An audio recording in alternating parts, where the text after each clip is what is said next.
name is Sana Nawab and today we will discuss reliability. What is reliability? In reliability we will discuss meaning of reliability, definition of reliability, types of reliability, factor influencing in reliability and improvement of test in reliability.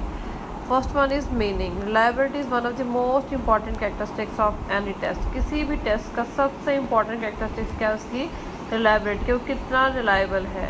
It refer to the precision और accuracy of the measurement of source. ये refer करता है कि जो आपका score का measurement का कितनी एक्यूरेट है, वो कितना उसका जो स्कोर है वो एक्यूरेट है. Reliability refer to the stability of a test measure or protocol. Reliability जब आप किसी भी टेस्ट मेजर का उसकी स्टेबिलिटी को रेफर करता है और उसके प्रोटोकॉल को रेफर करता है. डेफिनेशन है इसकी रोजेंथाल ने 1991 में दी थी. Reliability is a major concern when a psychological test is used to measure some attribute or behaviour. Reliability एक मेजर कंसर्न है साइकोलॉजिकल टेस्ट का जो कि मेजर करता है कुछ एट्रीब्यूट बिहेवियर्स को. ठीक है.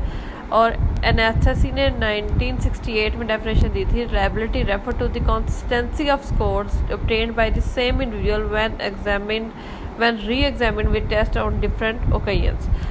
के स्कोर की कंसिस्टेंसी जो है यानी कि जो उसकी एक मेंटेनेंस है उसकी वो सेम रहती है अगर वो दोबारा भी वही टेस्ट करें डिफरेंट ओकेजन पे. ठीक है.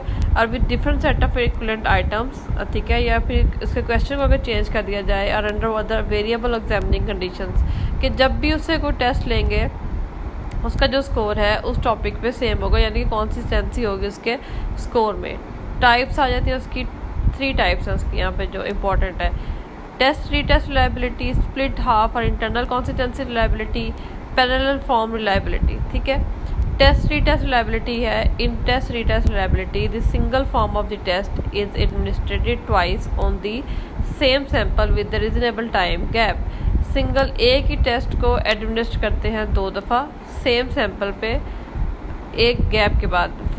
फॉर एग्जांपल अगर आपने एक टेस्ट आज लिया है, ठीक है, ये 4 बच्चों पे, वही 4 बच्चों पे आप सेम वही टेस्ट अगर आप महीने बाद भी लोगे तो उनका स्कोर वही आना चाहिए. ये test retest reliability. In this way two administration of the same form of the 2 independent set of scores. इसमें 2 एडमिनिस्ट्रेशन होती हैं सेम फॉर्म पे 2 इंडिपेंडेंट सेट ऑफ स्कोर्स पे. ठीक है. The 2 sets when correlated give the value of the reliability coefficient. जब 2 set यानी कि 2 दफ़ा जो आपका स्कोर आया है जब आप उसको आपस में कोरिलेट करते हैं तो वो आपकी देती है रिलायबिलिटी कोफिशिएंट की वैल्यू कि कितना रिलायबल है ये टेस्ट. ठीक है. ये दोनों उसके एग्जांपल दी हुई है कि टेस्ट रीटेस्ट को मेजर किए टाइम 1 और time 2, same test same sample and different times is equal to. ये इसकी एग्जांपल दी हुई है. Measure instrument at 2 times for multiple persons. आपने इंस्ट्रूमेंट को मेजर करना है 2 दफ़ा मल्टीपल पर्सनस पे. ठीक है. और कंप्यूट कोरिलेशन बिटवीन 2 मेजर्स. फिर आपने उन दोनों मेजर्स को आपस में उनकी कोरिलेशन को कंप्यूट करना है. Assume there is no change in the underlying trait between time 1 and 2. और फिर आपने अज्यूम करना है कि आया कि कोई चेंज आया उस ट्रेट में कि नहीं आया दोनों दफ़ा के दरमियान. Factor contributing to test retest reliability में जो फैक्टर कॉन्ट्रीब्यूट कर सकते हैं उसमें से है कि clear instruction for administrators, research participant and raters. कि आप लोगों ने उनको क्लियर इंस्ट्रक्शंस देनी है अपने जो एडमिनिस्ट्रेटर्स होगा, रिसर्च पार्टिसिपेंट होंगे और जो रेटर्स होंगे. Task question participant first language और target language at appropriate level of difficulty. यानी कि उनकी जो लैंग्वेज है उसके अकॉर्डिंग आप उनको क्वेश्चन देने हैं, उसमें लेवल ऑफ डिफ़िकल्टी जो है वो ना हो. अनएम्बिग्यूअसली फ्रेज टास्क क्वेश्चंस. ठीक है. ज़्यादा मुश्किल क्वेश्चन नहीं रखने आपने उसमें. स्प्लिट हाफ रिलायबिलिटी सेकंड ये उसकी दी हुई है. Other name internal consistency reliability. ठीक है. It indicate the homogeneity of the test. Test की होमोजेनिटी को इंडिकेट करता है. This method the test is divided into 2 equal or nearly halves. ठीक है. ये टेस्ट को 2 इक्वल या नियरली हाफ में डिवाइड कर देता है. Common way of this test is the odd even method. ठीक है. ये आगे उन्होंने उसकी एग्जांपल दी हुई है. Indicate that subject scores on some trials consistently match their scores on other trials. Subject के जो स्कोर हैं कुछ ट्रायल पे कंसिस्टेंटली मैच करते हैं अदर ट्रायल के साथ. ठीक है. और जो फैक्टर कंट्रीब्यूट करते हैं इसमें कि केयरफुल आइटम राइटिंग होनी चाहिए guided by the item specifications के साथ, field test and item analysis इसमें होना चाहिए, construction of the test with reference to item performance.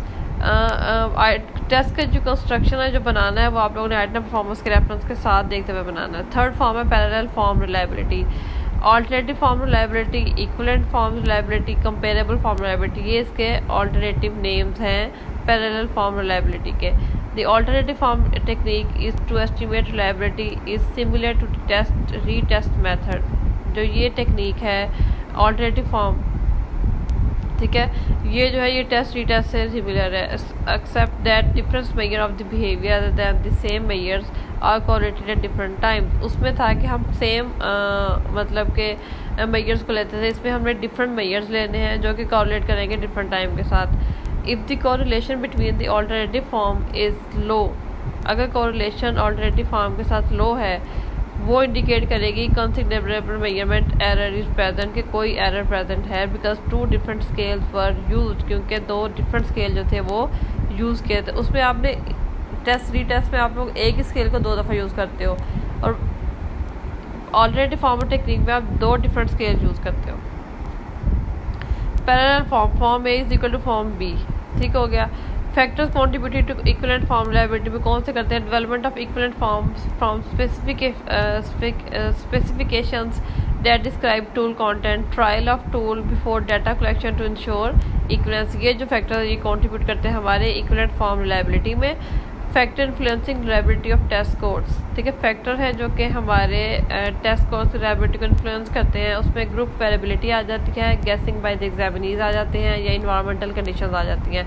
Group variability में क्या होता है, when the group of examinees being tested is homogeneous in ability, the reliability of the test scores is likely to be low। अगर जो examinee का group है उनमें उनकी एबिलिटी में होमोजीनियस आ जाए, यानी कि एक तरह की चीज़ हो, तो जो रिलायबिलिटी है वो टेस्ट के स्कोर्स की वो कम हो जाती है। बट व्हेन द एग्जाम यानी होमोजीनियस मीन्स एक तरह की, ठीक है, but when the examinees very widely in there range of ability, अगर एग्जामिनीज की जो एबिलिटी में यानी कि वेरिएशन आ जाए, the group of examinees is a heterogeneous one, अगर उनकी यानी कि चेंज हो आपस में उनका एग्जामिनीज का ग्रुप, the reliability of test score is likely to be वो हाई हो सकता है, ठीक है।